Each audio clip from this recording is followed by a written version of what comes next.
Hello everyone, welcome back to the C programming tutorials. These tutorials are brought to you by ZDub Technologies.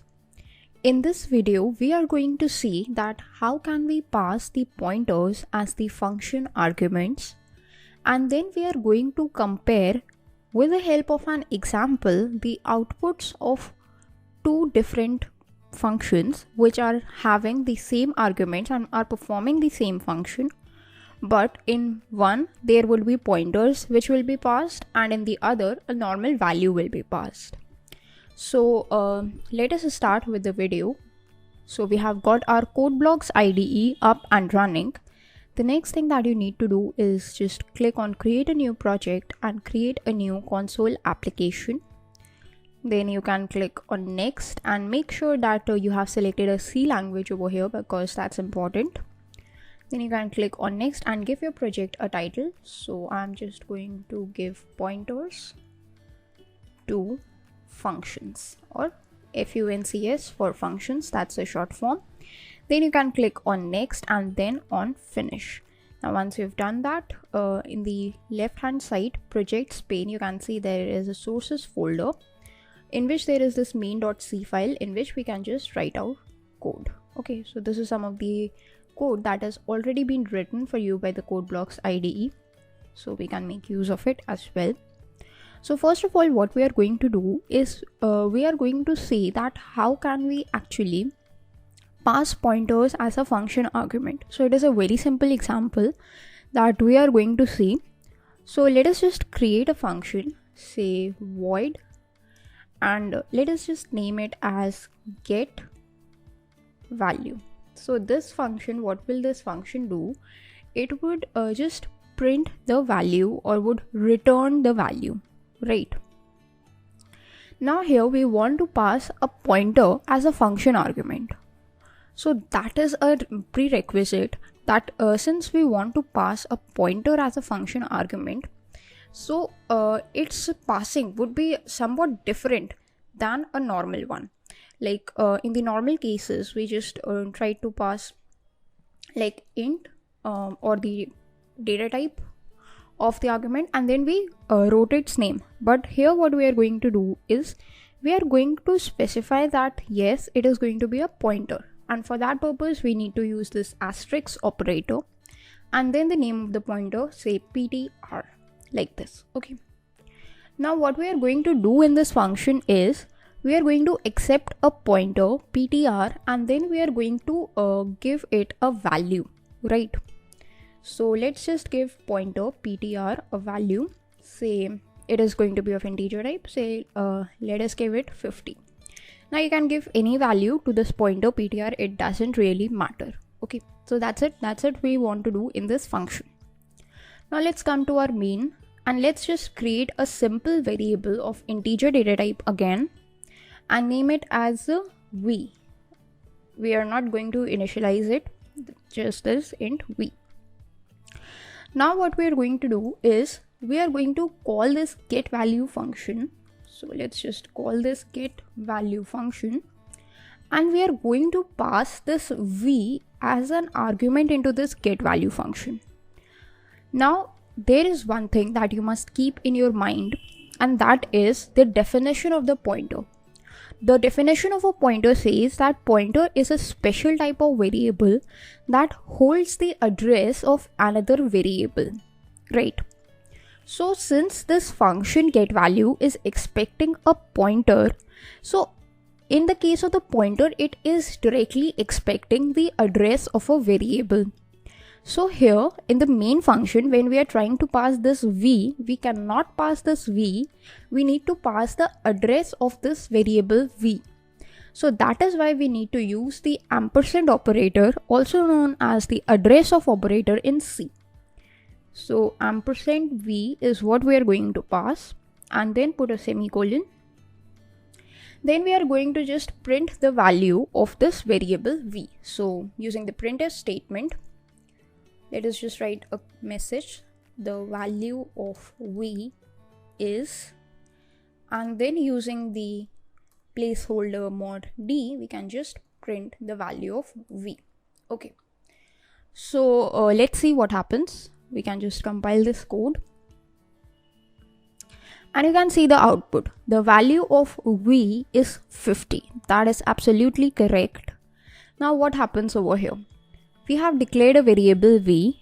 The address of this variable v is passed into this getValue function, right? Now when this getValue function is called, it goes into its definition. Here it expects a pointer, and since we have passed the address of variable v, so this v goes over here in ptr, and then this ptr, actually v in this case, is initialized with a value of 50. And now when we are printing it, then this value 50 is printed over here. So that is a very simple example of a pointer. Okay, now this is how pointers works, and this is how you can just pass the pointers into the functions. Now let us understand the usage or the difference between a pointer and a normal argument with the help of an example. I'm going to create two functions.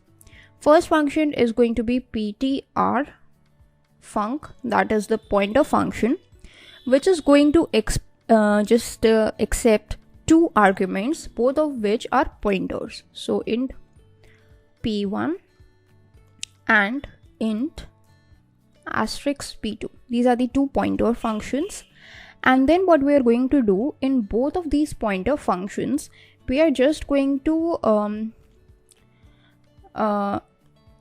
add, so plus equals to 20. Whatever the value is, we are going to just add 20 in pointer 1, and then similarly we are going to add 20 in pointer 2. Okay. Then using the printf statement, we are simply going to just print the value of these pointers. So that's what we are going to do. Let us just print the value of these pointers using p1 equals mod d, comma p2 equals mod d, right? And then we can just print its value asterisk p1 comma asterisk p2, right? So that's what we are going to do. And let us just create another function that is going to be void func. That is just going to be a function, func func, and it is also going to accept two arguments, but both of them will be integers, a1 and a2, right? Now what we are going to do is we are going to just do the same thing. That is, we are also going to add 20 to both of them. This is a shorthand operator that we have used over here. And then we are going to just print the value of a1 and a2 as well. So a1 mod d, comma a2, and then mod d, and then a backslash in for a new line. And then we are going to print the values of a1 and a2 simply like this. Okay, so let us just get rid of all these lines because we do not need them exactly. So we are just going to comment them right now like this. Okay, perfect. Now what we are going to do is we are going to create two integer variables, say c, and initialize it with 10, and another integer variable d and initialize it with 20. Okay, now both of these values will be passed to these functions, that is pointer func and the normal function. So first of all, let us just call the pointer function. So it is ptr func, and then we are going to just pass the address of the two variables because that's what pointers are expecting, right? Mod c, ampersand c and ampersand d. And then using a simple printf statement, we are just going to print the values after pointer function. So c equals mod d and d equals mod d. So what happens after the pointer function is called to the values of c and d variables, that's what we are going to see. And then what we are going to do is again initialize them with the original values, that is c equals to 10 and d equals 20. And then we are going to call this normal function, that is func, and then we are going to pass the values c and d into them. And then we are going to see that what happens after this. So after func, and let's just print the values of C and D like this, right? Okay, so let's see by compiling it. So first of all, the value of P1 is provided with the value of C, that's 10, and P2 is provided with the value of D, that is 20. Okay, they add 20 to them, and this is inside the function that we get 30 and 40. Now in the main, after the print function, the value of C and D also change to 30 and 40, right? After this, what happens is the values are changed back to 10 and 20, and it is passed to the second function, that is func, in which we have printed the value of A1 to be 30 and the value of A2 to be 40. Okay, and then we come back to the main function, that is after func, and we try to print the values of C and D. So it is 10 and 20 again. So this is the difference between a pointer and a normal variable. Whenever a value is passed to the function as a pointer, the changes are done permanently. Means the value that 20 was added, it was added not only for the function but for the whole program. That's why in the main also we are getting the updated values. While in the case of a normal variable, nothing of this sort happens, and whatever the changes are done are temporary. That is, we are getting updated values in the case of the functions, but we are not getting the updated value in the case of the main function. They are these original values only, that is 10 and 20. So that is the difference between a pointer and a normal variable passing arguments in a function. And that is all for this video. Thanks for watching.